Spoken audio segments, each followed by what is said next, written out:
There are a lot of players who are either hurt, injury prone, susceptible to tanking. So what do you do in a fantasy draft? When do you take them? Michael Bolton, he's going to give me some answers. Thanks, Josh. It's Michael Bolton here, and it's time for another episode of the Locked On Fantasy Basketball Podcast. Let's get to it. Let's get to it, indeed. You are Locked On Fantasy, your daily NBA fantasy podcast. Part of the Locked On Podcast Network, your team every day. Hello and welcome to the Locked On Fantasy Basketball Podcast, brought to you by Basketball Monster. My name is Josh Lloyd, and there is no longer a hole in my bucket. I'm also the lead fantasy analyst at basketballmonster.com, and today's episode is brought to you by FanDuel. Right now, new customers can bet just $5, and if your bet wins, you'll get $300 in bonus bets to use across the app. Head to FanDuel.com to get started. Thank you also for making Locked On Fantasy Basketball your first listen every day. We are available on all platforms. So what are we talking about? Injured players. There are different categorizations here, like I've said. There are players who literally are currently injured. There are players who you think are going to get injured. There are players that we worry about when they're going to be available on tanking teams and how often they're going to play. So I have got 30 plus names I'm going to talk about here. There's probably some that I don't talk about. They're going to be like, well, what about this guy? What about this guy? And that's fair, because I could make an argument on almost any player as to why you would want to just fade off, or what if this happens. Almost any player. Not everyone, but almost anyone.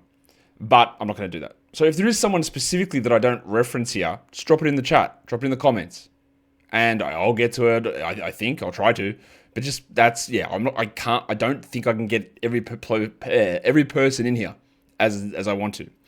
Now, you know my definition on this. Now, usually you come to this show and it's just all toxic positivity. I'm telling you how good every player is all the time. Every player is a future superstar in the making. I never talk about when they have bad games or bad situations. I'm always on the optimistic side. So it's going to be a little bit of a jarring day for you today to hear me talk about some negatives. But in saying that, to be actually serious for a second, you know my take on injuries, I think. If you haven't, welcome to the show. I'm not worried if someone broke their hand and missed 30 games. I don't care that happened.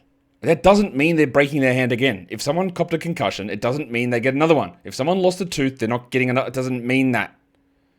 If someone has multiple injuries to remove parts of the cushioning surface of their knee, then I am worried. I am worried in a big way. And that scares me. If someone strained a calf and then hurt their shoulder and then tore their pec, that's really bad luck, man. Like, I'm not someone who just uses, well, this happened last season, so that is the be-all and end-all of everything that goes on. I like to look at everything individually. And some would actually say that for players who are never healthy, that I'm way too positive on them, or I'm way too optimistic.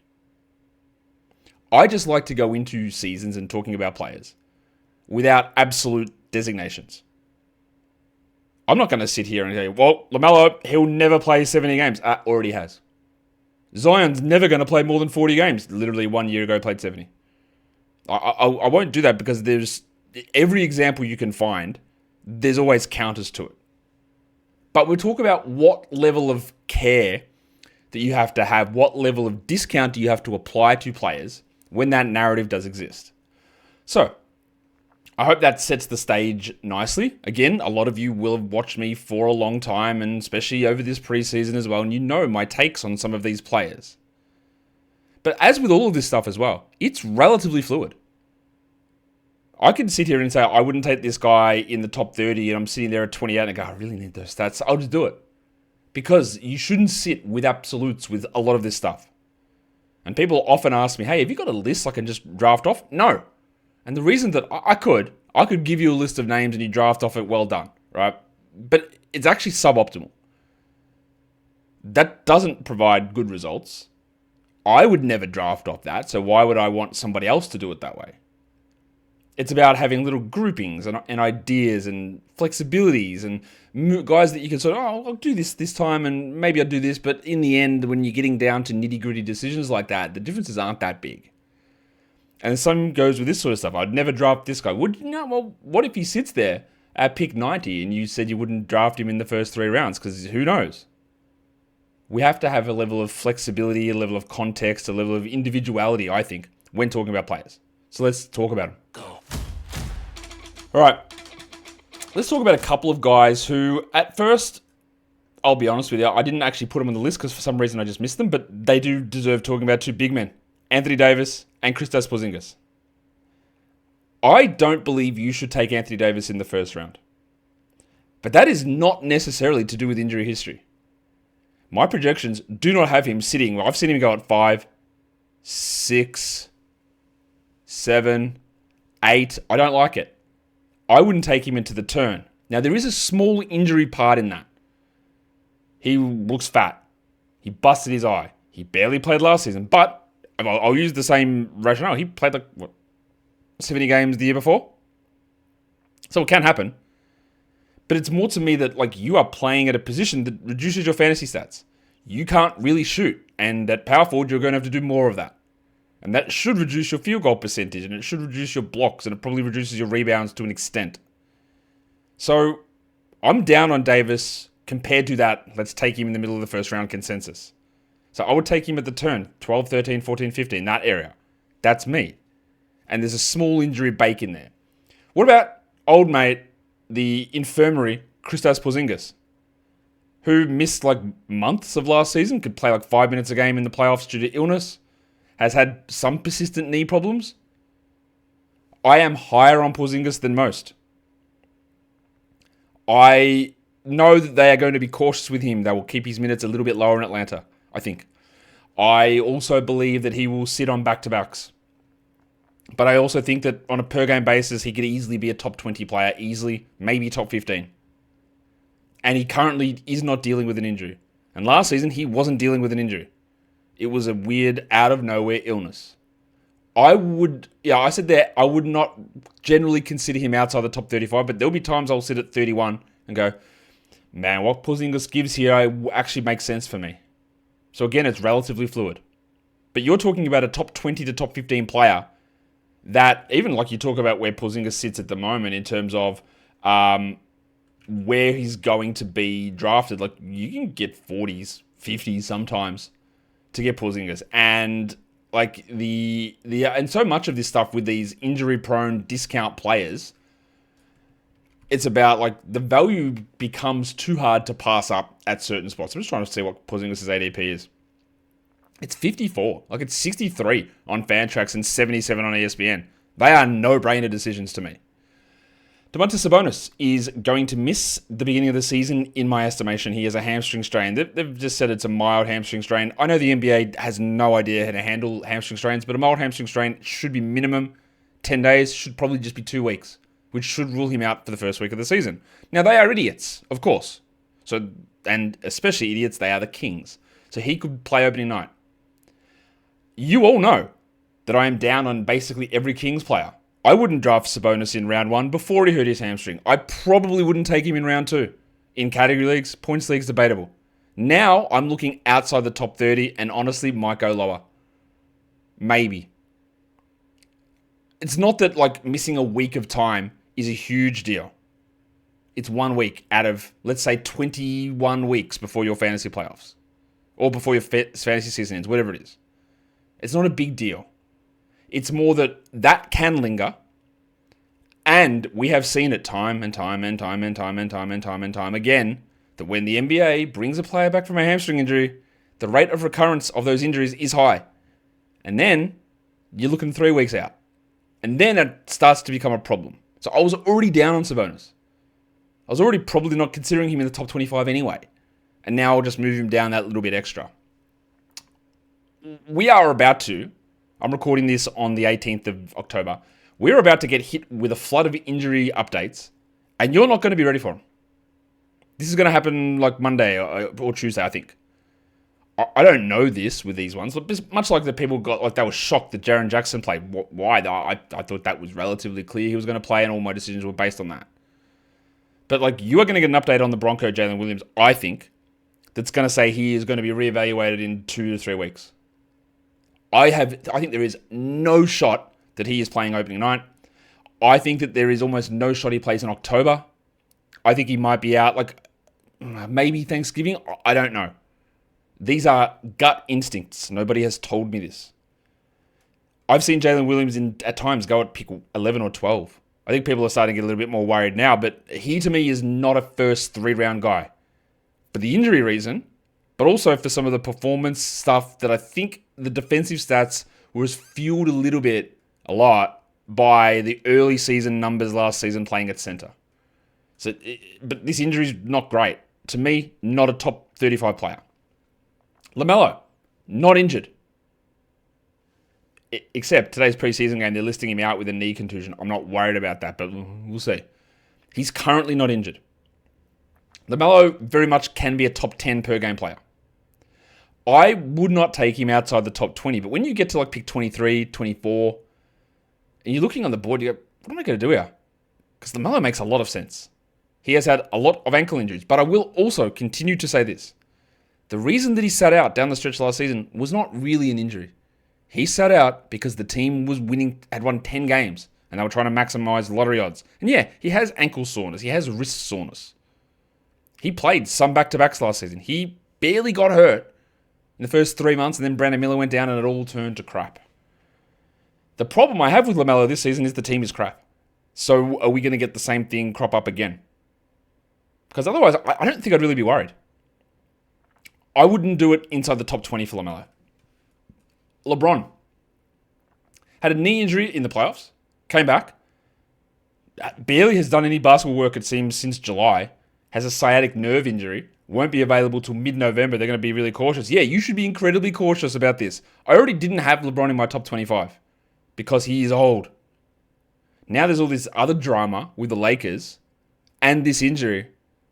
No way that I'm touching LeBron in the top 50. There's no way that I'm doing it. I'm not. Because not only that, if he comes back, say mid-November, you've missed a month already. He's going to be cautious. He's going to sit games. This is a type of injury that can easily flare up and get worse at any point. Plus, guess what? He is old. Something else can happen. I would not touch him in the top 50. I was also lower on De'Aaron Fox than most people. And now he has a hamstring injury that's probably going to miss the start of the season. So I said I wouldn't touch De'Aaron Fox inside the top 50. Now, largely for me, that was based on projections. He was not good in San Antonio. There are other players with the ball. Castle, Dylan Harper, and of course, the big man, Victor Wembanyama. I was not like Fox at 20 or 30 before the injury at all. Not even close to it. So this injury pushes him outside the top 50 to me, and I'm pretty comfortable with that. We'll come back, talk about some more injury-prone or injured players or what we're doing in the drafts with them. Today's episode, though, it is brought to you by Wayfair. The holidays, they're going to be here before you know it. Maybe the holidays are here before LeBron is back. But that's exciting. You're going to get your homes ready, though. People to come over, events to host. But you've got everything in order. Have you got your bed sorted, your linens, your beddings, your silverware, servingware, tableware, whatever ware? Have you got it all? Because Wayfair can do it at any style and any budget. Wayfair has all the things that you need to personalize your home for the holidays. You might want outdoor furniture setting. You might live in a place where it's getting a little bit cooler. Maybe they got one of those like outside fires, bonfire type things. What's the thing called? Chimenea? I don't know. Something. You can get it at Wayfair, I'm sure. Get organized, refreshed, and ready for the holidays for way less. Head to wayfair.com right now to shop all things home. That's WAYFAIR.com. Wayfair, every style, every home.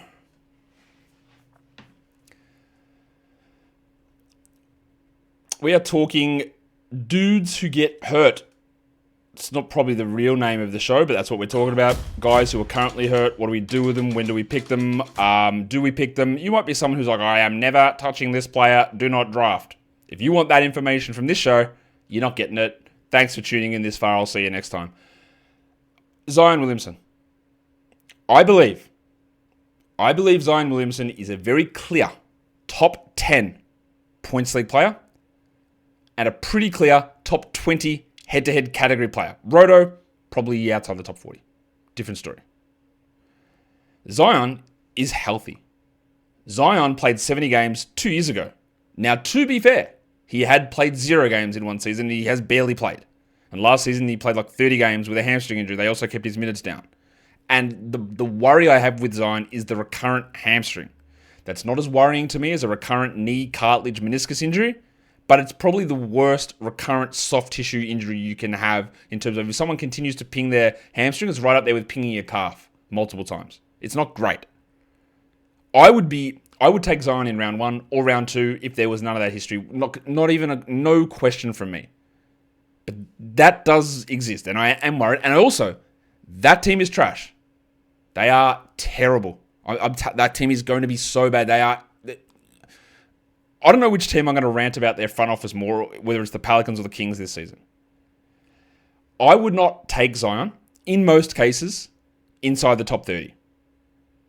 There will be times that I might sit at 27 and go, yeah, Zion looks pretty good here. Look, I did it yesterday in that live draft that I did, where I didn't do it, but I took Giannis at 5, and we got back to round 3. I go, do I do Zion here? I'm pretty interested in taking Zion. I didn't, but I was interested in it. But as a general thing, top 30 I think is fine. Demetrius Morant.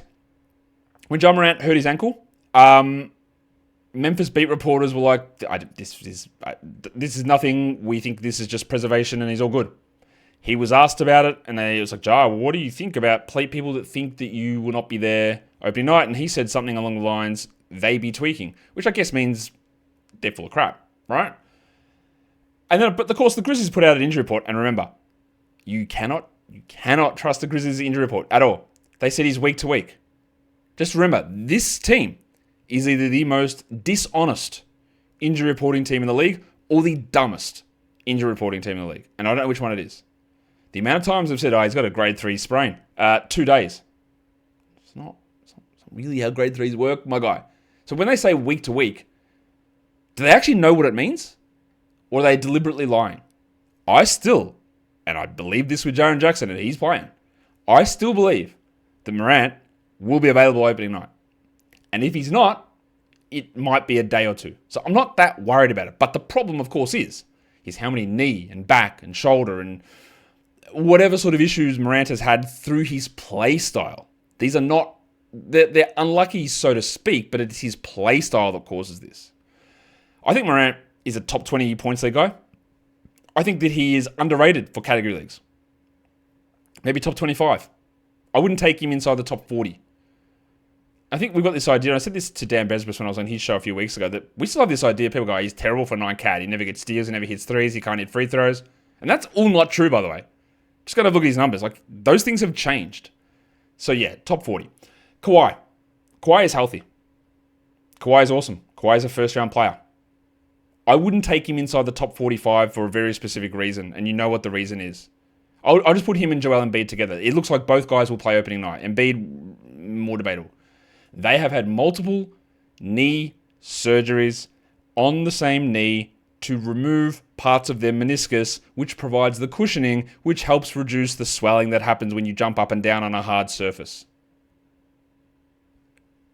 We have seen this time and time and time and time and time and time and time again.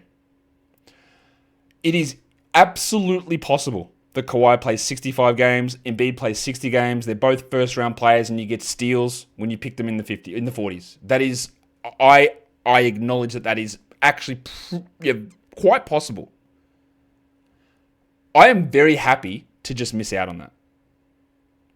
Because to me, when you have, and this is not to me because the medical research backs this up, when you have meniscus repairs, menisci repairs, multiple of them, or more importantly, meniscus removals, the chances of you having a re-injury is like 80% on that meniscus. The studies, that number, don't quote me on it. It is an incredibly high number of those injuries recurring very soon after. I mean, Embiid had another knee procedure, I believe, in the offseason. Kawhi was healthy last season, but remember, he did not start until January. So is he going to play until January this time and then be out for 2 months? Maybe. They could both play all the way through. But I'm not taking Kawhi in the top 45. I'm not taking Embiid in the top 50. And I will wear it. I will be happy. I'm happy for them, happy for you, if they play through. Now, in a Roto League, I actually took both guys. I took Kawhi in the 40s and Embiid in the 50s in a Roto League. Because in a Roto, it is easier to deal with. And I don't have to worry about the fact that, hey, if Kawhi plays the beginning of the season, he's up there in the playoffs. I don't have to worry about that. But that's the only circumstance. Lauri Markkanen, is he actually injured or not? I don't know. I honestly don't know. I don't know if he's going to be injured. I don't know how injured he was last season. I know he's had some hand and wrist issues. We all have. But to me, this team, and I saw this quote resurface again today that Austin Ainge is like, we're not going to be tanking. He did not say that. What he said is, we're not going to be in-game manipulating minutes, which is a very easy way to get people to think that you say you're not tanking. But you're tanking. They are tanking. I give you with 99% assurance, they are tanking. Markkanen, not only did he just miss a bunch of time, he was bad when he played last season. And he's going in like the 50s. I would not touch Lauri Markkanen in the top 80s. In the top 80, I wouldn't do it. A, I don't know how good he's going to be. B, I don't know that I'm pretty sure he's not going to be there, at least reliably, in the fantasy playoffs. I'm not doing it. I am not doing it. Darius Garland is dealing with a toe injury, and I think that he can be a top 45 per game player. The problem is I don't know how long he's going to be out. I don't think it's going to be long. Maybe 2 weeks. But we have seen this, that unless Darius Garland is absolutely brand spanking new, looking great, feeling good, he struggles. Broken jaw, ruined an entire season. Last season, hurt his hip, he was flying, like top 25. Came back, played, not the same guy. So I do worry that his ramp-ups take longer. So I wouldn't draft Darius Garland inside the top 60. Because I do think that when you get to the fantasy playoffs, he might be rolling top 40. But the worry is that it takes him until February to get to that, just because of how long his ramp-up does take. Tyler Hero, we got this weird report from Dominique Wilkins about him talking to Heat training staff, saying he'd be ready for the opener, and just nothing else. Nothing else followed. I don't think we're going to get an update on that saying that Hero is available, and I'm still expecting at least 4 more weeks for Tyler. I think that he could have been a top 30 player this season, but ankle surgery means that when he does come back, if there's no setbacks, he still has to ramp up. He still has to regain confidence. He still has to regain conditioning. He still will sit back-to-backs. So you might not literally get full steam Tyler Hero until Christmas. I would be okay with him outside the top 70, but all of these decisions, guys, it depends what else I've done. Did I take LaMelo? Did I take Zion? So I'm not stacking LaMelo, Zion, Garland, Markkanen, Hero. That's idiocy in head-to-head leagues. Walker Kessler, I've got outside the top 80. Now, yesterday, he hit a 3. He got 8 assists. People are very excited about it. Cool. He hadn't played all preseason. He played that first game. It obviously means that Yusuf Nurkic is not going to have that opening night value. That's cool. But this is just what I said with Markkanen. I think that they're going to be bad. I think he's going to miss games. Not as many as Markkanen down the stretch. He's very limited overall in his fantasy production. And I am worried about it. I got Brandon Ingram outside the top 60. Why? Because I think he might be a top 40 per game guy. Now, he is also not currently injured. He also played 18 games last season. And I will not, on this show, go into discussions and talking about players and their alleged mindsets. I don't do that. You will hear so many people talk. Oh, this guy is soft. He doesn't want it. He won't play. He never cares. I will not do that. Except in this instance. Because this is not me speculating. This has been reported. That his teammates have gone, bro, you can play. Why aren't you out there? Like, that has happened. Frustrations emerge from the Pelicans locker room, suggesting that maybe Brandon Ingram is healthy and just choosing not to get out there. Those reports have surfaced. Now, if he doesn't get hurt, then whatever, there's literally no problem. But that gives you hey, this guy always seems to take longer to recover. We've got a little bit of documented evidence of this. He has been very good. He is killing Scotty Barnes, but he looks very good. But I probably wouldn't do it until outside the top 60. And then, Michael Porter Jr. Not only has he had a history of back injuries and then a shoulder in the playoffs, but the Nets are going to be terrible. He is going to be very bad to watch. And I just don't think that he will play very much in the fantasy playoffs, so I would not touch him inside the top 80. He could easily be top 50 per game. Easily. He could average 25 a game, maybe. Probably not, because Cam Thomas is going to take 80 shots. But Porter could average a lot. but I just don't think he's going to be available. And before you say availability is the best ability, go take Harrison Barnes in the first round. Put your money where your mouth is. Barnes, round 1. Because he played 82 games. Chris Paul, round 2. We'll put Mikal Bridges in round 1 as well. Bang. The best ability is ability. I'll fight you on it. That's the best ability. But anyway, I don't even know what I was saying. Yeah, Michael Porter. Could be good, but if he's not there for the playoffs, what is the purpose? We'll come back with more. Today's episode, it is brought to you by FanDuel. The NFL season is here. FanDuel has an offer you won't want to miss. Right now, new customers can bet just $5 and get $300 in bonus bets if you win. You pick a bet, you put $5 down, and if it hits, you'll unlock $300 in bonus bets to use across the app. When you're watching sport, you know what you're talking about, I'm sure. You're watching, this is something interesting. I like the way this guy's playing. Maybe we look at his live player props. Maybe we check the spread. Maybe we do a same-game parlay for the next upcoming game. Or we look at futures across the NBA.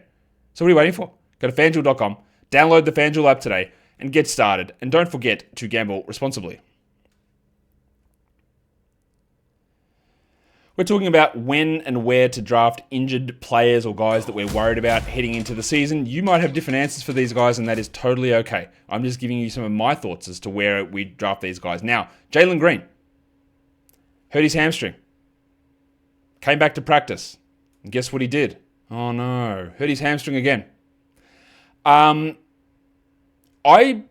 Green, this is categories. For points leagues, top 50 player per game.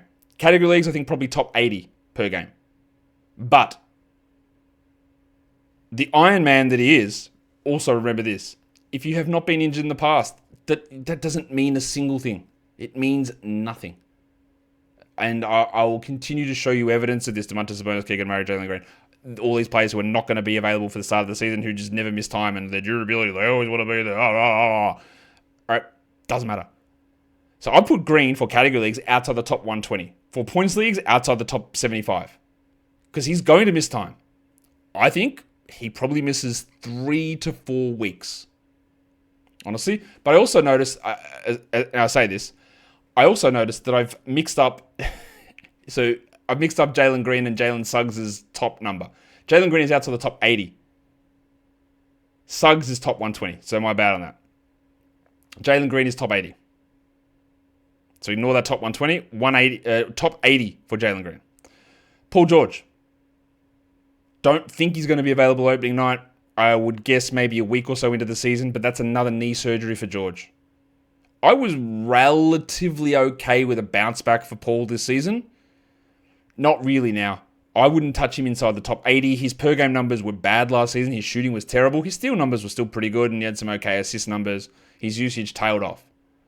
But a knee injury to begin the season is not great. So to me, top 80. Same with Michael Porter, but Cam Thomas, I'm not touching in the top 80. In fact, I might even push him to 100, honestly. I get that if you want the scoring, or if you're in a points league, you go a little bit higher on Thomas. But it's the same story. He's going to be bad. They have no future investment in him, and he's just not going to play down the stretch, is my guess. The big fella Mark Williams is looking like he'll be available opening night, and I think for the first week or so, we might see him at 25 minutes. But I do think that he will push to 29 to 30. I think he'll very clearly be the Suns' best center. 31-minute Mark Williams is a top 25 player, so be aware of that. But we do have to have concerns about him, clearly. I wouldn't draft him inside the top 60. I would consider it, but I wouldn't draft him there. And then this is the one that was meant to be outside the top 120, and that's Jalen Suggs. I know what you'll tell me that Jalen Suggs was great and he was a top 80 player last season, but there is so much reason to have doubts about that. He had 28% usage and did it all with no Desmond Bane, no Franz Wagner, no Paolo Banchero, and that's not how the season goes. Plus, again, he is not ready for opening night. He looks weeks away. Honestly, maybe not, but I think he just started taking contact yesterday. He's weeks away. He's had a history of injuries. They have Mr. Black and Tyus Jones. There is no way to me that Suggs is anything more than a last round flyer. I cannot get behind anything more than that. Bradley Beal hasn't played in the preseason. I thought there was a chance for Beal to have an okay season, but now he's got a knee problem. I said outside the top 100. I might actually go top 120 now. I've just continued to think about it and going, look, I'm just a little concerned. Jaden Ivey. Broke his leg last season. Shot really well. Still has a lot of empty holes in his game. And then, I was a little worried about how does he fit with Cade in terms of replacing the shooting of Hardaway and Beasley and that sort of stuff. And now he has a knee procedure because there was knee swelling and it's going to be minimum 4 weeks. But that's a minimum. And then is that an ongoing problem? I don't think he's draftable, honestly, in most 12-team leagues. If you want to take him in your last round, go for it. But this is 4 weeks for a guy that's not that good to begin with a situation that could persist. Keegan Murray, I thought, was getting underdrafted. I thought he could get him around to pick 100. He was probably the only Kings guy that I liked. He doesn't really have any room to ramp up his usage, which is frustrating, but now he has this thumb injury, which is going to cost him 4 to 6 weeks. There was a report that said that might be 3 months. I don't really know that that's true, but it was reported. And given that your upside is so bloody low, and they then brought in Russell Westbrook, how do we do Keegan inside the top 130? I don't see how you do it. I think Zach Edey, healthy Zach Edey, top 50 player this season. But he's not. He's going to miss time. Is he back at Thanksgiving? And then as a 7'4", 300-pound man, numbers are rough, how is he going to go recovering from ankle surgery? He's going to sit back-to-backs. He's going to have limited minutes, which is frustrating. Now, I think that when you get to the fantasy playoffs, he might be rolling top 60. So I wouldn't take him inside the top 100, and it would all depend on what I've done in the other rounds. Do I have the injured slots? Did I take Jalen Williams? Did I take Zion? And then did I take Darius Garland? And now Edey's my third injured slot and I have nothing available. Can I survive with no flexibility for a week or two? Maybe, but not much more than that. But there's huge upside in Edey, especially that area of the draft where you're looking at outside the top 100. The centers there are pretty rough. But it could be January until full Edey is there. People were drafting TJ McConnell a lot, getting those 21, 22 minutes, assists and steals, high field goals. It's a good combination. He was still going to be the backup behind Andrew Nembhard, but now he's hurt his hamstring. And it doesn't appear like it's a mild one. I would say a month here at least. I don't think that I would bother with McConnell in a standard league. Now, as always, if you've got open slots in IL, fill them. Put TJ in there. Draft him and put him there. But remember, is that if you just keep holding and blocking those IL slots, you will get to a stage when you have a guy on your bench that's injured. And that means 3 to 4 games fewer per week. Maybe as much as 5 or 6. Because you're limited in your streaming now. So just be cautious about that. The upside of McConnell is not good enough to sacrifice that. Let's talk about some of the big ones here. Jason Tatum. Don't bother. I know he said that he might come back. Do you know how often this has worked? Never. I'm not saying that he hurt his Achilles in May. We are seeing players from Achilles come back in 10 months or so. They're not the same when they come back. But let's be realistic. If he does come back and play this season, Jason Tatum, when will it be? March? When does your fantasy season even end? And then when he comes back, is he playing 35 minutes? Is he going to be the same? Is he going to play back-to-backs? The answer to all those is no. So what are you holding on to a Jason Tatum in your injured slot and burning it for 4 or 5 months for? No point to me. DeJounte Murray tore his Achilles on January the 31st. He has expressed displeasure with the Pelicans and the organization and all that sort of stuff.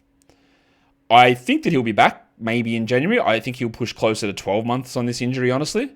But also, they have Jeremiah Fears, Jose Alvarado, Jordan Poole. They're not going to be going anywhere. There's a long-term injury recovery that I just would not bother drafting him. Kyrie Irving tore his ACL in March. I know there's going to be someone here go, well, actually in European soccer, in 6 months, you can be back from an ACL. Cool. Doesn't happen in basketball. Different game, different movements, different surface that you're playing on, which is important. Kyrie might come back and be available in February. But when he does, he will also miss back-to-backs. He will also have a ramp-up period. And he'll also have some struggles as players come back from their ACL usually shoot quite poorly. And I do not want to hold my injured slot hostage for 4 or 5 months.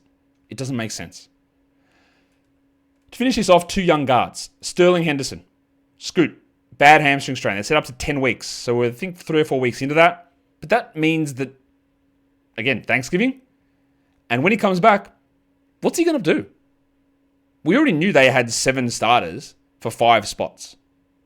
And he's well behind the 8 ball. He have to come in on limited minutes and play off the bench and play 25 minutes. and waste your IL slot for 6 weeks. I wouldn't do it unless it's my only guy that I'm drafting that's injured, and I would have no hesitation in cutting him. I put this one in here. We don't have an update on it yet, but Bub Carrington hurt his knee yesterday. Didn't look great.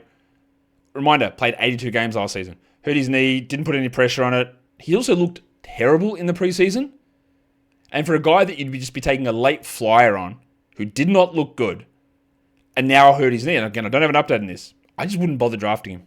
In a 10 or 12 team league, I would not bother. He might start, but what am I actually missing out on? I don't think I'd bother.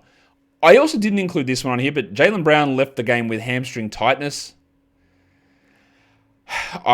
This happens quite a bit after knee surgery, that you get sort of, what's it called, like referred injuries through other parts of your leg. And that's exactly what Brown has. This Celtics team, I'm certain is going to be bad.